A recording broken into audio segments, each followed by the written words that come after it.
तो देखिएगा मित्रों, जो चल रहा था हमारा, हम जो चर्चा जो लास्ट में जो चल रही थी, चर्चाओं के बारे में जो विषय जो चल रहा था वो ढूंढाड़ रियासत, और ढूंढाड़ रियासत में वो हम जो चर्चा कर रहे थे, जो लास्ट में जो चर्चा का जो विषय चल रहा था वहाँ पर हमने जो छोड़ा था, ढूंढाड़ रियासत की स्टार्टिंग के बारे में चर्चा हो चुकी थी हमारी। और मैंने आपसे कहा था कि यहाँ पर जो शासक जो हुए थे वह काकिल देव जो है शासक बन जाते हैं यहाँ पर। काकिल देव जो है वह शासक बन जाते हैं यहाँ पर, और काकिल देव के बाद में यहाँ पर कैसा क्या रहा था तो उसके बारे में यहाँ पर जो है चर्चाएं चल रही थी। काकिल देव के बाद में मैंने यहाँ पर आपको बताया था कि यहाँ पर जो शासन जो रहा था काकिल देव के बाद में, काकिल देव के बाद में यहाँ पर जो शासन के बारे में जो चर्चाएं जो मिलती हैं, काकिल देव का शासनकाल 1210 तक जो है उनका शासनकाल रहा था, काकिल देव जो है उनका। उससे पहले मैंने आपको यहाँ पर जो चर्चाएं की थी वह जो शासक के रूप में जो रहे थे वो आपके यहाँ पर तेजकर्ण या उनको दूल्हे राय के नाम से जो है जाना जाता है। मैं यहाँ पर आपको दूल्हे राय जो है वहाँ से एक बार वापस रिपीट करता हूँ। दूल्हे राय की बात करें तो दूल्हे राय जो थे, दूल्हे राय हम जो है चर्चा कर रहे हैं दूल्हे राय के बारे में। और दूल्हे राय जो हैं,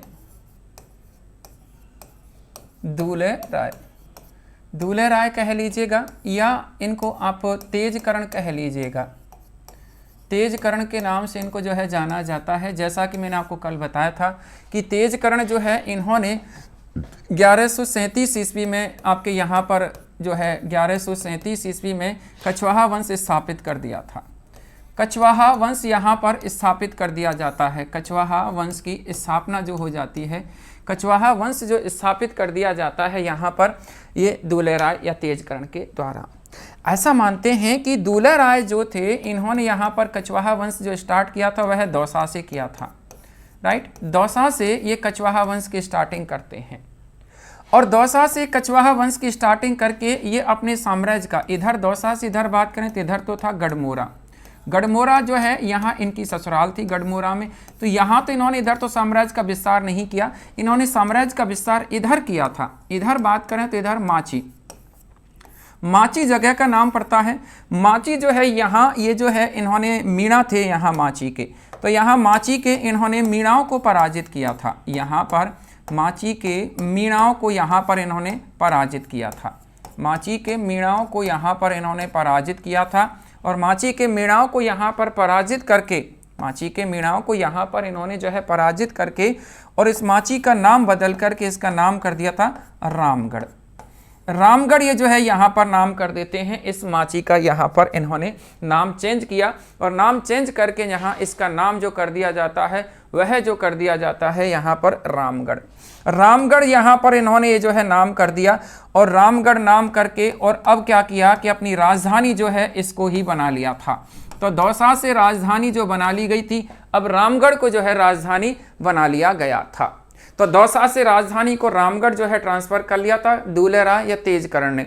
तो दूल्हे राय तेजकर्ण की बात करें तो इन्होंने पहले तो स्टार्टिंग में राजधानी दौसा को बनाया, और दौसा के बाद में इन्होंने जो राजधानी जो बनाया था वह जो बनाया था आपके, इन्होंने राजधानी को जो है रामगढ़, और रामगढ़ जो है यहाँ मीणाओं को पराजित किया था। और इसी के साथ में यहाँ रामगढ़ में एक देवी के मंदिर का निर्माण भी करवाया था इन्होंने, एक देवी के मंदिर का ये जो है निर्माण करवाते हैं यहाँ पर, देवी के मंदिर का निर्माण करवाते हैं यहाँ पर।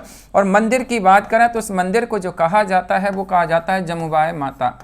तो जमुबाई माता के नाम से जो है ये जाना जाता है। ये जमुबाई माता की बात करें तो जमुबाई माता के मंदिर का निर्माण जो है इन्होंने करवाया था, ये जो बात करें तो आपके तेजकर्ण ने यहाँ पर। और यही जमुबाई माता, यही जो जमुबाई माता हैं ये क्या है कि आपके कछवाहा वंश की कुल देवी कहलाती हैं। ये कछवाहा जो वंश है, कछवाहा वंश जो है, इस कछवाहा वंश की ये क्या कहलाती हैं, कुल देवी के नाम से इनको जो है यहाँ पर पुकारा जाता है। तो कछवाहा वंश की एक कुल देवी के रूप में ये जानी जाती हैं। ये जो बात करें तो यहाँ पर आपके जमुबाई माता जो हैं ये, ठीक है। इन्होंने क्या किया कि इसी के नाम से, अब माची जो है इसको तो कोई जानता ही नहीं है, अब यहाँ पर इसका नाम क्या पड़ गया, देखिएगा रामगढ़ तो इसका रखा था और देवी के मंदिर, तो इस कारण इसको जम्वा रामगढ़ के नाम से लोग पुकारते हैं। तो जम्वा रामगढ़ के नाम से जिस स्थान को जो पुकारा जाता है वह पहले माची के नाम से जाना जाता था, जहाँ पर मीणाओं का वर्चस्व था। इस तेजकर्ण ने इन मीणाओं को पराजित किया और पराजित करके और यहाँ पर ये जम्बाई माता के मंदिर का निर्माण करवा दिया था। राइट, अब यहाँ से क्या होता है कि ये माची से ये थोड़ा सा आपके इधर की तरफ बढ़ते हैं, और इधर की तरफ की बात करें तो इनका इधर जो थोड़ा सा बढ़ाव जो होता है वह होता है गैटौर। गैटौर जो है यहाँ पर होता है। गैटौर की बात करें तो ऐसा मानते हैं कि यहाँ पर कोई गीता मीणा करके शासन करते थे। यहाँ पर गीता मीणा जो है ये शासन करते थे, तो इस गीता मीणा को यहाँ इन्होंने पराजित कर दिया था। और गीता मीणा को पराजित करके और यहाँ से अब ये आगे बढ़ते हैं, और आगे बढ़ कर के और इनका यहाँ से आगे जो जाता है वह जाता है आपके झौंटवाड़ा। झौंटवाड़ा जो है यहाँ पर इनका वर्चस्व, यहाँ पर कोई झौंटा मीणा थे। यहाँ पर कौन थे? झौंटा मीणा। झौंटा मीणा थे यहाँ पर। इस झौंटा मीणा को इन्होंने पराजित किया था, और झौंटा मीणा को जो है पराजित करके और यहाँ पर ये जो है झौंटवाड़ा पर इन्होंने अपना वर्चस्व जमा लिया था। अब यहाँ से आगे इधर की तरफ बढ़ते हैं, और इधर की बात करें तो इधर का नाम जो है वो है खो नागौरी। खो नागौरी, खो नागौरी जो है, इस खो नागौरी पर ये जो है अपना वर्चस्व जमाते हैं। यहाँ भी मीणाओं को इन्होंने पराजित किया था, और मीणाओं को पराजित करके और यहाँ पर ये जो है आपके इन्होंने यहाँ पर भी अपना वर्चस्व जमा लिया था। ठीक है, तो यहाँ पर खो नागौरी जो है यहाँ पर इन्होंने अपना वर्चस्व जमा लिया था। ये जो बात करें तो आपके तेजकर्ण या दूल्हे राय जो हैं इन्होंने, तो तेजकर्ण या दूल्हे राय जो हैं इन्होंने यहाँ पर ये जो है वर्चस्व जमा लिया था। खो नागौरी जो है यहाँ पर, तो ऐसा जो है यहाँ पर इस दूल्हे राय ने अपने साम्राज्य का विस्तार कर लिया था। दूल्हे राय की बात करें तो यहाँ पर दूल्हे राय की 1170 ईस्वी में जो है मृत्यु हो जाती है मित्रों। 1170 ईस्वी में दूल्हे राय की क्या हो जाती है? मृत्यु हो जाती है।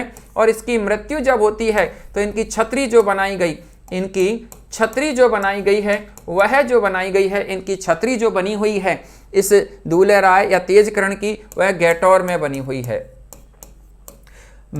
ढूंढाड़ के जितने भी शासक रहे हैं, ढूंढाड़ के जितने भी शासक रहे हैं, उन सभी शासकों की जो छतरियां जो बनी हुई हैं वह आपके गैटौर में ही स्थित है। ढूंढाड़ के जितने भी शासक केवल एक को छोड़ करके, और वह थे ईश्वरी सिंह। तो ईश्वरी सिंह को छोड़ करके सभी शासकों की जो छतरियां जो बनी हुई हैं वह जो बनी हुई हैं आपके कहाँ पर? गैटौर में। राइट, तो ऐसा यहाँ पर ये जो थे आपके तेजकर्ण नाम से जो है शासक हुए थे। तेजकर्ण के बाद में नेक्स्ट यहाँ पर हम जो चर्चा करते हैं, एक और जो है यहाँ पर शासक के बारे में चर्चा करते हैं। तेजकर्ण के बाद में यहाँ पर शासक जो बनते हैं वह जो बनते हैं काकिल देव। काकिल देव करके जो है ये शासक बनते हैं यहाँ पर तेजकर्ण के बाद में। काकिल देव की बात करें तो देखिएगा इनका शासनकाल 1170 से अप्रोक्स इनका स्टार्ट होता है, जो 1210 ईस्वी तक इनका शासनकाल रहता है काकिल देव का।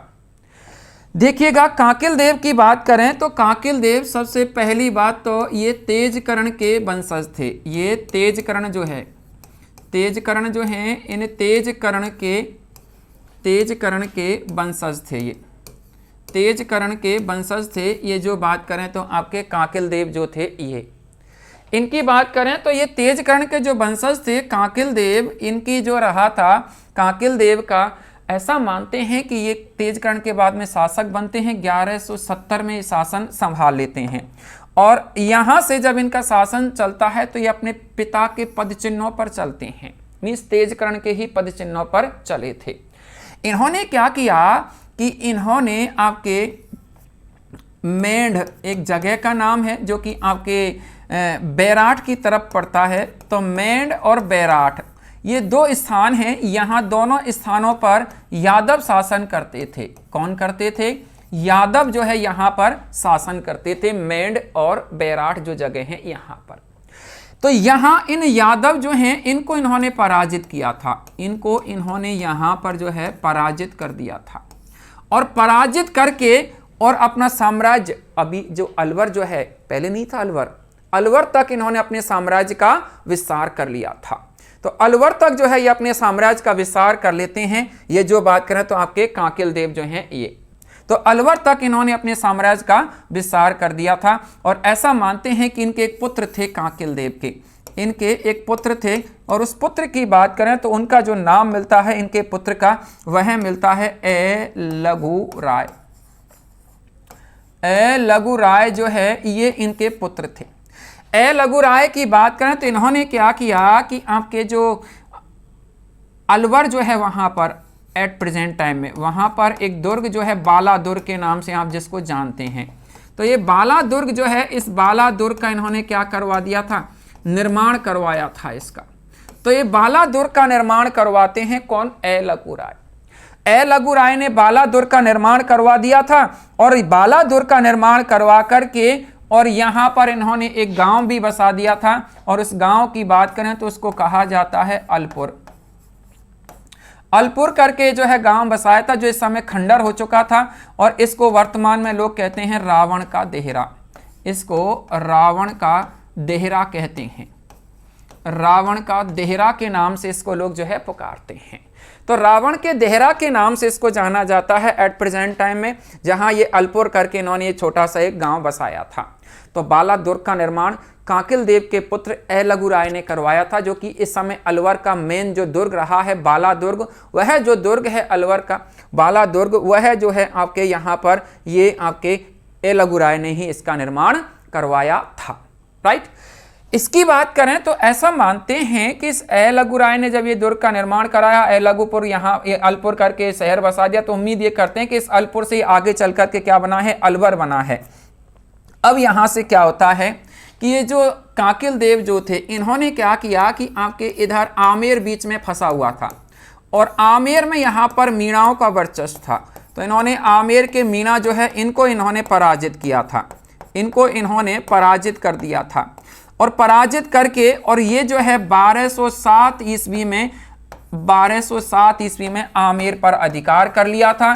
और आमेर पर अधिकार करके और आमेर को क्या बना दिया था, राजधानी बना दिया था। तो इन्होंने एक बार रामगढ़ से राजधानी को कहां ट्रांसफर कर दिया था, आमेर ट्रांसफर कर दिया था। तो रामगढ़ जो है वहां से राजधानी को आमेर ट्रांसफर करने का श्रेय जो जाता है वह जाता है आपके कांकेल देव को। तो कांकेल देव जो हैं इनको जो है ये राजधानी ट्रांसफर करने का श्रेय जो है जाता है कहां पर, आमेर, जो कि 1207 ईस्वी में आमेर को राजधानी बना दिया था। तो आमेर को राजधानी बना दिया जाता है 1207 ईस्वी में, जो कि यहां पर ये राजधानी जो रहा था वह जो रहा है आपके 1727 तक आमेर राजधानी रहा है। 1727 तक राजधानी रहा, कहने का मतलब 520 वर्ष जो है आपके क्या राजधानी रही है, आमेर जो है राजधानी रही है। 520 वर्षों तक कछवाहा वंश की जो राजधानी रही है वह क्या रही है, आपके आमेर रही है। तो आमेर जो है ये कछवाहा वंश की 520 वर्षों तक राजधानी रही थी, जो बनाई गई थी 1207 ईस्वी में कांकेल देव के द्वारा, जो कि 1727 ईस्वी में जयसिंह सेकंड शासक बनेंगे। जयसिंह सेकंड जयपुर बसाएंगे, और जयपुर जब बसाएंगे तो राजधानी को जयपुर ट्रांसफर कर लेते हैं, वो कहां से, आमेर से। तो ऐसा यहां पर ये कांकेल देव का शासनकाल रहा था।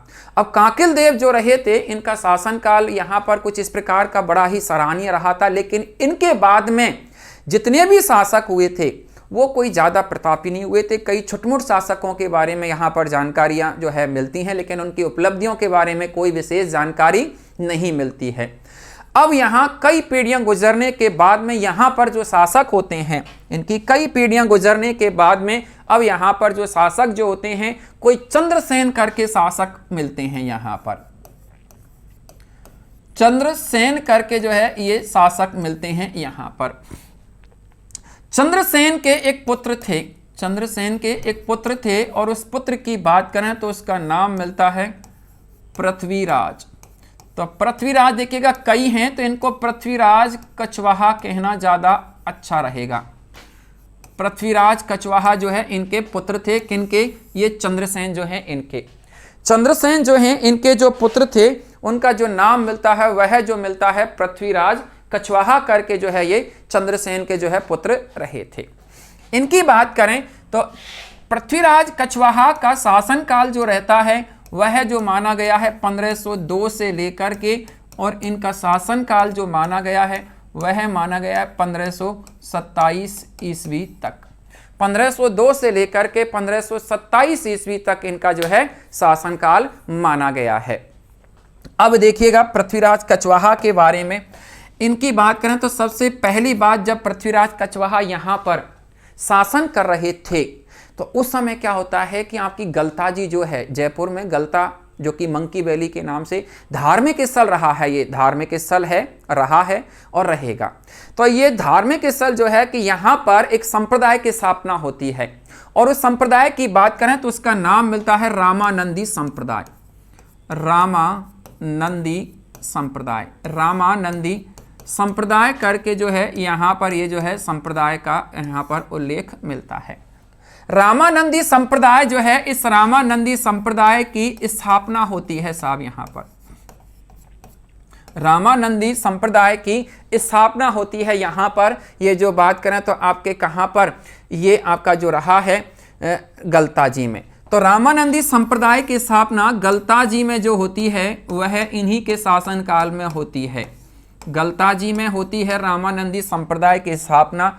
और यहाँ बेसिकली रामानंदी संप्रदाय के प्रवर्तक जो रहे हैं उनकी बात करें तो वह तो रामानंद आचार्य जी रहे हैं, लेकिन यहाँ गलताजी में इसको स्थापित जो किया था वह किया था कृष्णदास पेहारी ने। तो यहाँ गलताजी में इस रामानंदी संप्रदाय की जो स्थापना जो की थी वह की थी कृष्णदास पेहारी के द्वारा। तो ऐसे ये रामानंदी संप्रदाय की स्थापना इस पृथ्वीराज कछवाहा के शासनकाल में ही हुई थी। अब यहाँ पर क्या होता है कि ये जो है रामानंदी संप्रदाय की स्थापना हो जाती है। इसके साथ ही क्या होता है कि ये जो हैं आपके पृथ्वीराज कछवाहा जो हैं, इन्होंने आपके 1527 ईस्वी में 1527 ईस्वी में ये क्या होता है कि आपके खानवा का युद्ध होता है। खानवा युद्ध होता है, खानवा युद्ध हुआ था, बैटल ऑफ खानवा। खानवा युद्ध हुआ था। इस खानवा युद्ध की बात करें तो आपको पता होगा खानवा युद्ध जो हुआ था राणा सांगा और बाबर के मध्य हुआ था। राणा सांगा जो हैं ये आपके राणा सांगा जो हैं ये आपके मेवाड़ के शासक, राणा सांगा जो हैं ये आपके मेवाड़ के शासक रहे हैं, और ये जो है आपके इधर बाबर। तो राणा सांगा और बाबर के मध्य जो है ये युद्ध होता है खानवा का युद्ध। तो इस खानवा युद्ध के दौरान राणा सांगा ने पाती पर्वन परंपरा है। पाती पर्वन परंपरा एक तरह से पत्र व्यवहार करने का तरीका हुआ करता था उस जमाने का। तो ये पत्र व्यवहार करने का जो तरीका हुआ करता था, इस पाती पर्वन परंपरा के तहत इन्होंने राजस्थान के तमाम शासकों को पत्र व्यवहार किया था सांगा ने, और अपने को सहयोग जो है इन्होंने मांगा था। तो कहने का मतलब यहाँ पर ये पृथ्वीराज कछवाहा भी इसका साथ देने के लिए कहाँ पहुँच जाते हैं, यहाँ पर इसमें भाग लेते हैं। तो इसमें ये जो है भाग लेते हैं, ये जो बात करें तो आपके पृथ्वीराज कछवाहा जो हैं यहाँ पर। तो पृथ्वीराज कछवाहा यहाँ पर इसमें भाग लेते हैं खानवा के युद्ध में, और इसी युद्ध में राणा सांगा का इन्होंने सभी तरह से तन मन धन से इनका साथ दिया था, और इसी युद्ध में ये जो है मारे जाते हैं। तो इस खानवा युद्ध में जो है यहाँ पर पृथ्वीराज की क्या हो जाती है, मृत्यु हो जाती है। तो इस खानवा युद्ध में ही पृथ्वीराज जो है इनकी मृत्यु हो गई थी। ये जो है राणा सांगा का साथ देते हुए खानवा युद्ध में मारे जाते हैं। लेकिन मारे जाने से पहले इनका और भी एक अचीवमेंट रहा था, और वह अचीवमेंट ये रहा था कि पृथ्वीराज कछवाहा जो है इनके 17 पुत्र थे। इनके पृथ्वीराज कछवाहा के 17 पुत्र थे। कितने? 17 पुत्र थे। किसके? पृथ्वीराज के। पृथ्वीराज कछवाहा जो हैं इनके 17 पुत्र थे। पृथ्वीराज कछवाहा जो हैं, इस पृथ्वीराज कछवाहा के 17 पुत्र बताए गए हैं। 17 पुत्रों की बात करें तो इनमें से ऐसा मानते हैं कि 12 पुत्र जो हैं, इनके 12 पुत्र जो हैं वो अलग अलग स्थानों पर जाकर के और अपने अलग अलग स्थानों पर जाकर के शासन करने लगे थे। अलग अलग जगह पर जाकर के और वो शासन करने लगे थे इनके 12 पुत्र। कहने का मतलब आप जैसे सामान्य सी बात है कि परिवार में जैसे 4 भाई हैं तो चारों भाई क्या करेंगे, अलग अलग हो जाएंगे कुछ दिनों में जो है, और अलग अलग रह करके सेपरेट अपने अपने जो है वो परिवार को पालते पोसते हैं। सेम उसी प्रकार से इनके 12 पुत्र जो थे वो तो यहाँ से आमेर को छोड़ करके और 12 अलग अलग स्थानों पर चले गए। तो कहने का मतलब उन्होंने 12 स्थानों पर अपनी जागीरें चलाई थी। तो 12 स्थानों पर इन्होंने जागीरें चलाई थी और ये 12 जागीरें जो चलाई थी यही आगे चल कर के कहलाई थी 12 कोटड़ी। 12 कोटड़ी करके जो है ये कहलाई थी यहाँ पर, ये जो 12 जागीरें जो चलाई थी। ये प्रश्न कई बार एग्जाम में रिपीट हुआ है कि 12 कोटड़ी का संबंध किस रियासत से रहा है। तो वह जो संबंध जो रहा है वो रहा है आपकी किस रियासत से, आपकी ढूंढाड़ रियासत से 12 कोटड़ी का संबंध रहा है। 12 कोटड़ी का जो संबंध जो रहा है वह जो रहा है आपके ढूंढाड़ रियासत से। तो ऐसे इनके जो है 12 पुत्र जो है ये रहे थे। अब 12 पुत्रों में ये 17 में से 12 तो ये चले गए थे, अब बचे 5। 5 में से एक की क्या हो जाती है, मृत्यु हो जाती है, एक की मृत्यु हो गई थी और बचे 4। 4 जो बचे थे ये चारों में बात करें तो एक का नाम मिलता है पूर्णमल, एक का नाम मिलता है पूर्णमल, एक का नाम मिलता है भीमदेव, भीमदेव करके जो है ये नाम मिलता है, और एक का नाम मिलता है यहाँ पर सांगा, सांगा, और एक का नाम मिलता है भारमल या बिहारी मल, भारमल या बिहारी मल, भारमल या जो है इनको बिहारी मल के नाम से जो है पुकारा गया है, भारमल या बिहारी मल करके जो है इनको पुकारा गया है। तो भारमल या बिहारी मल के नाम से इनको जाना जाता है। तो ऐसे करके ये जो है यहाँ पर ये आपके पूर्णमल है, भीमदेव है, सांगा है, भारमल, ये 4 पुत्र बचते हैं। पृथ्वीराज की मृत्यु के बाद में ये चारों के चारों आमेर को प्राप्त करने का यहाँ पर प्रयास करते हैं। तो ये जो है यहीं पर डटे रहे, इन्होंने कई अलग जागीरें नहीं चलाई थी इन चारों पुत्रों ने, ये तो केवल यहाँ आमेर के इंतजार में यहीं पर ही बैठे रहे। तो अब जैसे ही पृथ्वीराज कछवाहा की मृत्यु होती है तो इन चारों पुत्रों में से सबसे बड़ा जो पुत्र था वो था पूर्णमल, तो ये शासक बनता है। तो देखिएगा यहाँ पर आपके ये 4 पुत्र थे, एक का नाम तो था पूर्णमल, एक का नाम जो है पूर्णमल था, राइट, और एक का जो नाम था पूर्णमल और एक का नाम जो है वह है आपके भीमदेव, ध्यान दीजिएगा भीमदेव, और एक का नाम मिलता है सांगा, सांगा, और एक का नाम मिलता है भारमल, भारमल। ये 4 पुत्र के रूप में यहाँ पर ये जो है उनके पृथ्वीराज के जो है मिलते हैं। अब क्या होता है कि सबसे पहली बात तो यहाँ देखिएगा कि ये जो है पूर्णमल उनकी मृत्यु के बाद में, कहने का मतलब 27 में ये शासक बनते हैं, जो 33 ईस्वी तक जो है ये शासक रहते हैं पूर्णमल। पूर्णमल की बात करें तो सीधे शब्दों में अपन कहें कि ये जो है शासक जो बनते हैं ये पृथ्वीराज की मृत्यु के बाद में शासक बने थे। पृथ्वीराज जो है, पृथ्वीराज की मृत्यु हो गई थी, तो इस पृथ्वीराज की मृत्यु के बाद शासक बने थे, पृथ्वीराज की मृत्यु के बाद शासक बने थे, पृथ्वीराज की मृत्यु के बाद शासक बने, पृथ्वीराज की मृत्यु के बाद शासक बने थे। इनका कोई अचीवमेंट नहीं है सिवाय एक पुत्र के। इनकी जो उपलब्धि जो है वह जो मिलती है कि इनका एक पुत्र था और वह पुत्र जो था वो था सूजा। सूजा जो है इनका ये पुत्र था, ये जो बात करें तो पूर्णमल का। तो पूर्णमल जो है इनका जो पुत्र था उसका नाम जो मिलता है वह मिलता है सूजा। तो सूजा जो है इसका पुत्र था ये पूर्णमल का, ये इनका अचीवमेंट था और कोई नहीं इनका उपलब्धि मिलती है।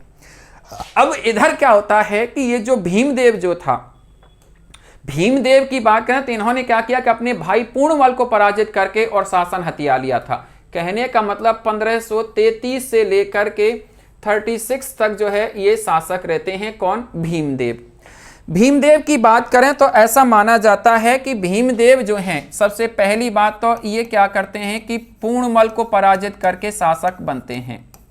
पूर्णमल जो है, पूर्णमल को पराजित करके शासक बने थे।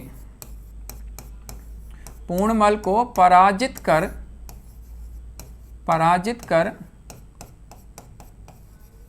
शासक बने थे, शासक बने थे। अब ये शासक बने थे पूर्णमल को पराजित करके, तो यहाँ पर क्या होता है कि आमेर में इसी समय से गृह युद्ध स्टार्ट हो जाते हैं। तो आमेर जो है यहाँ आमेर में गृह युद्ध स्टार्ट हो जाते हैं। आमेर में गृह युद्ध प्रारंभ हो गए थे। गृह युद्धों का मतलब आपस में लड़ाई झगड़े प्रारंभ हो गए थे। कई बार ऐसे पूछ लिया गया है कि आमेर में गृह युद्ध कब स्टार्ट होते हैं। तो आमेर में गृह युद्धों की शुरुआत जो होती है वह आपके भीमदेव के समय से यहाँ पर ये गृह कलेश स्टार्ट हो जाते हैं, आपस में भाइयों का लड़ना झगड़ना, ये सारी चीज़ें स्टार्ट हो जाती हैं। तो यहाँ पर ये जो है आमेर का गृह युद्ध यहाँ से प्रारंभ हो जाता है। यहाँ अब क्या होता है कि इधर जब ये भीमदेव शासक बने थे तो कोई बात नहीं, 36 तक इनका शासन काल रहा था। अब भीमदेव के इनके जो है 2 पुत्र थे, इनके 2 पुत्र थे, भीमदेव के 2 पुत्र थे। एक पुत्र की बात करें तो उसका एक का तो नाम मिलता है रतन सिंह। इनके 2 पुत्र थे, एक का तो नाम मिलता है रतन सिंह करके जो है एक का नाम मिलता है।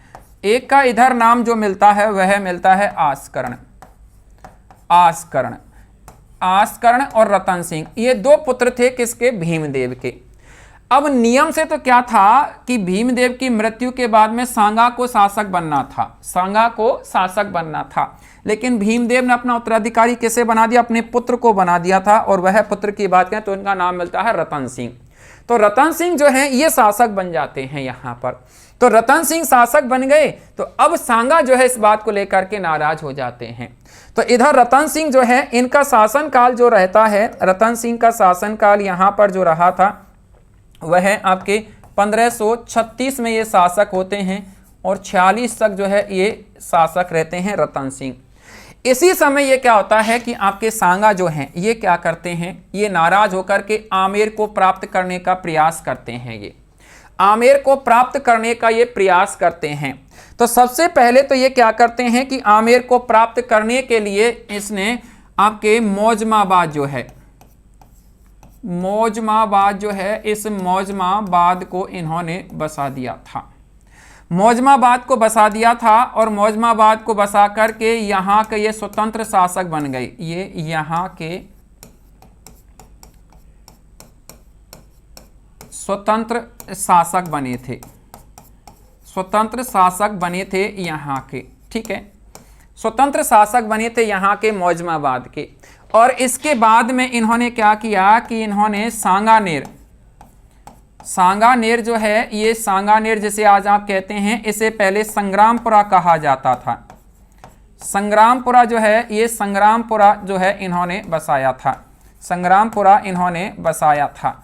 तो ये इन्होंने ये कार्य किए थे, सांगा ने ये कार्य इसलिए किए, इन्होंने आमेर को घेरने के लिए, आमेर के साम्राज्य को प्राप्त करने के लिए इन्होंने ये कार्य किए थे यहाँ पर। तो ऐसा यहाँ पर ये कार्य करते हैं इधर सांगा, और इधर शासक रहते हैं रतन सिंह। तो देखिएगा यहाँ पर अब क्या होता है कि इधर तो रतन सिंह जो है यहाँ पर शासन कर रहे थे, इधर तो रतन सिंह जो है ये शासन कर रहे थे।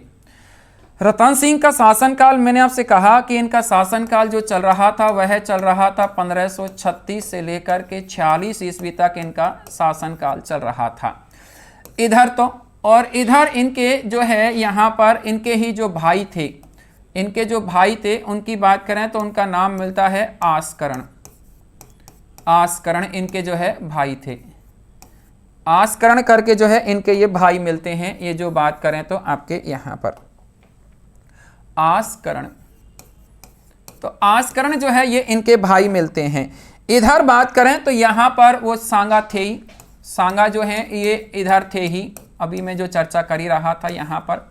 तो ये जो है इधर तो जो है रतन सिंह शासन कर रहे थे, इधर इनके ये भाई थे आस्करण, तो ये यहाँ पर ये जो है ये थे।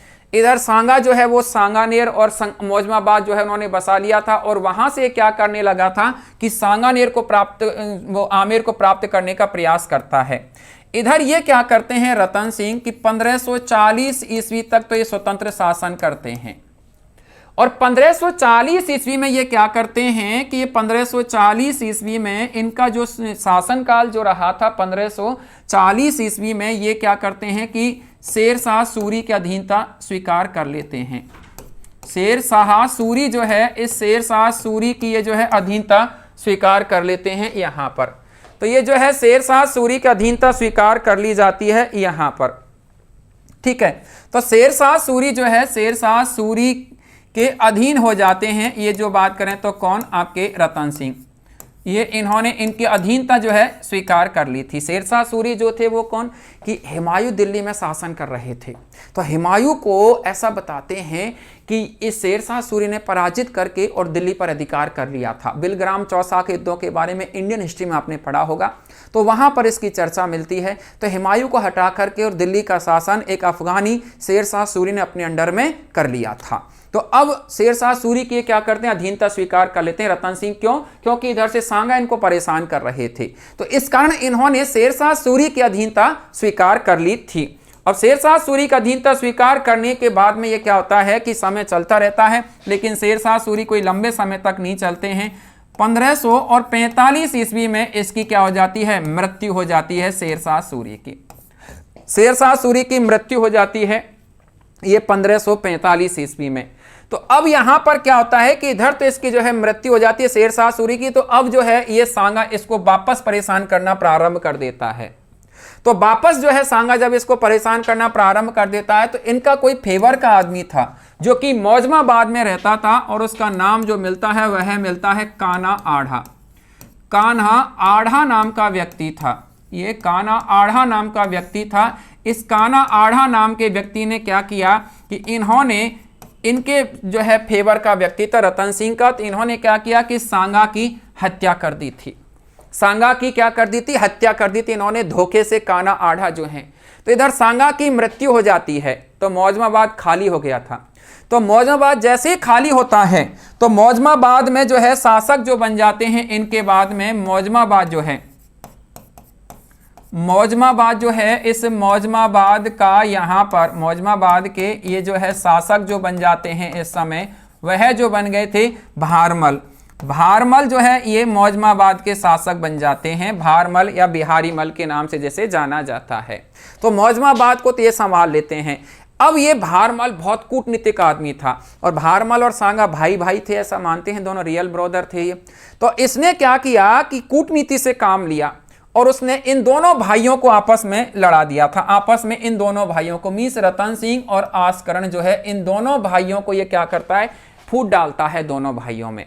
फूट कैसे डालता है कि ये क्या करता है कि दोनों भाइयों में फूट डालने के लिए ये जो है यहाँ पर भारमल जो है, ये भारमल इनको जो है डिस्प्यूट करने के लिए आस्करण को अपने फेवर में लेता है। वो कैसे कहता है कि भाई आस्करण तुम्हें क्या मिल रहा है, तुम बराबर के भाइयों, तुम्हें कुछ नहीं दे रखा है, शासन पूरा रतन सिंह संभाल रहा है, तो कह तो इससे आधा शासन बांट लो, और नहीं दे तो सल्टा दो, और मैं तुम्हारे साथ हूँ, पूरा सहयोग करूंगा तुम्हारे साथ। इतना ही चाहिए भड़काने को लिए। तो ऐसा मानते हैं कि इस भारमल के कहने पर इस आस्करण ने क्या किया कि इस आस्करण ने इस रतन सिंह को क्या दे दिया था, जहर दे दिया था। तो इस आस्करण ने रतन सिंह को जो है जहर दे करके और इसकी हत्या कर दी थी, और हत्या करके और अब जो है ये शासक के रूप में जो बन जाते हैं, वह कौन बन जाते हैं, यहाँ पर आस्करण जो है शासक बन जाते हैं आमेर के।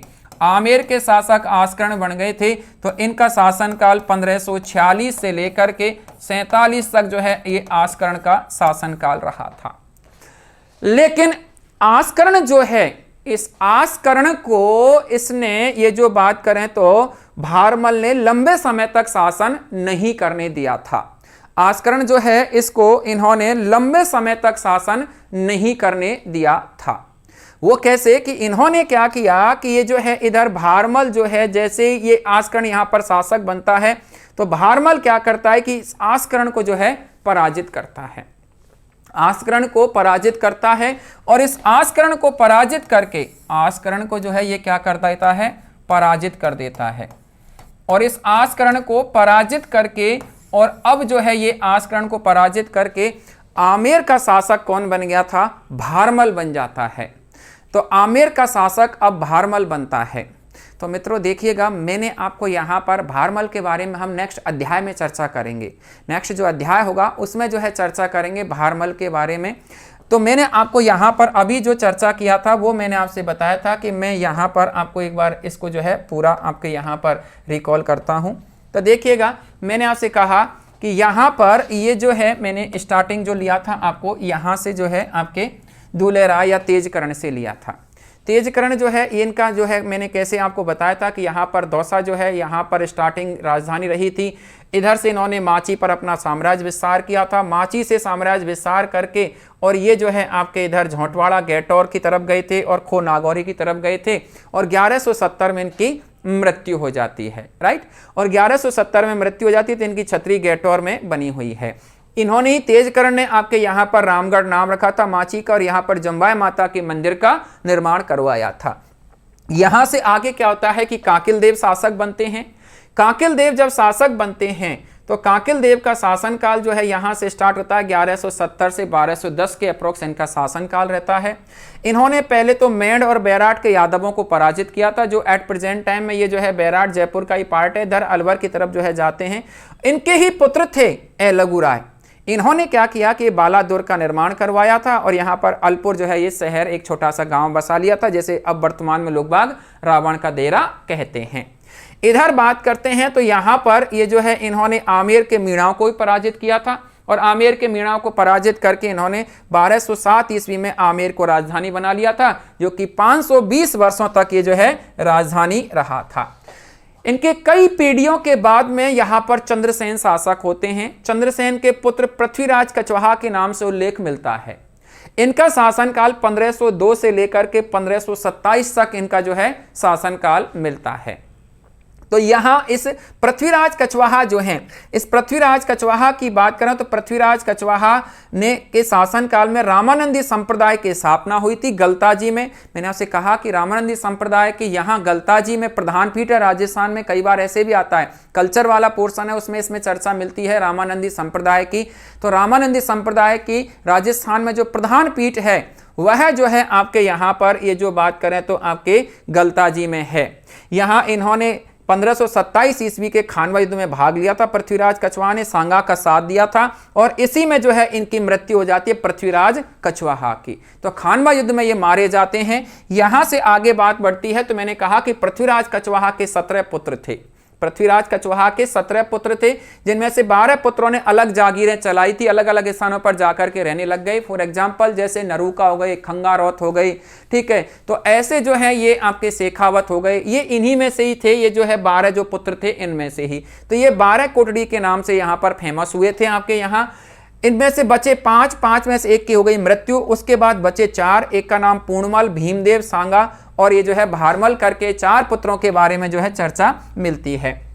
ये 4 पुत्रों में से सबसे बड़े जो है सबसे पहले जो शासक जो बनते हैं वह बने थे आपके पूर्णमल। पूर्णमल की जो है पृथ्वीराज की मृत्यु के बाद में शासक बनते हैं। इनकी कोई अचीवमेंट नहीं सिवाय एक पुत्र के, इनकी उपलब्धियों में केवल एक पुत्र और वह जो था सूजा। भीमदेव इसको पूर्णमल को पराजित करके शासक बनते हैं और आमेर में यहीं से क्या हो जाते हैं, गृह युद्धों की शुरुआत हो जाती है। इस भीमदेव के 2 पुत्र थे, एक का नाम रतन सिंह और एक का नाम आशकर्ण था।